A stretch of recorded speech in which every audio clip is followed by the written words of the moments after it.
happened when you found out your wedding ring was worth $3?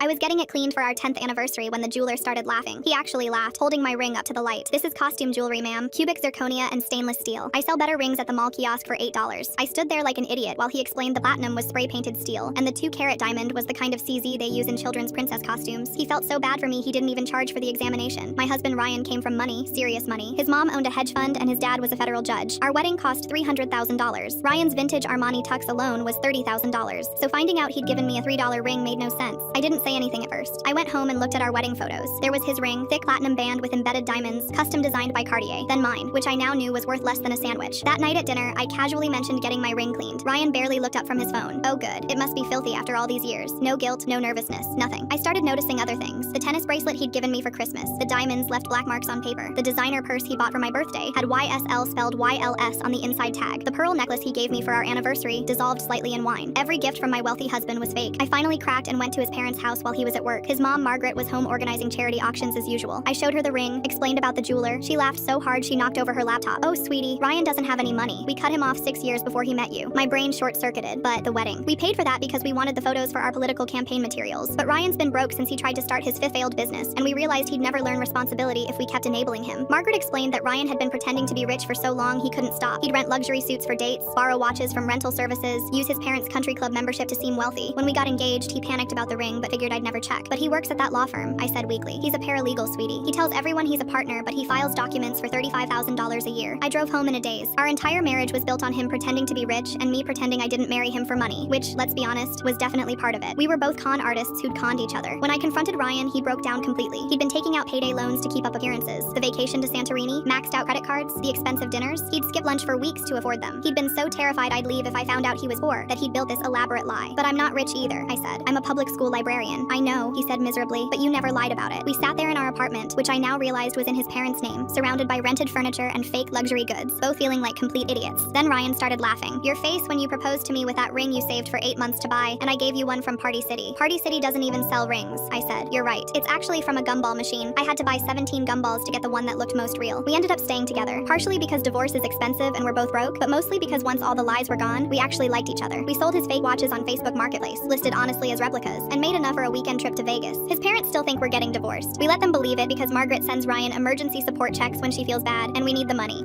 The checks bounce half the time because Margaret's also terrible with money, but occasionally one clears. I still wear the $3 ring. Ryan offered to buy a real one when he gets his bonus, but honestly, it's the most truthful thing in our entire marriage. Plus, if I lose it, I can replace it with the spare he apparently bought. He got a bulk discount, 10 rings for $20.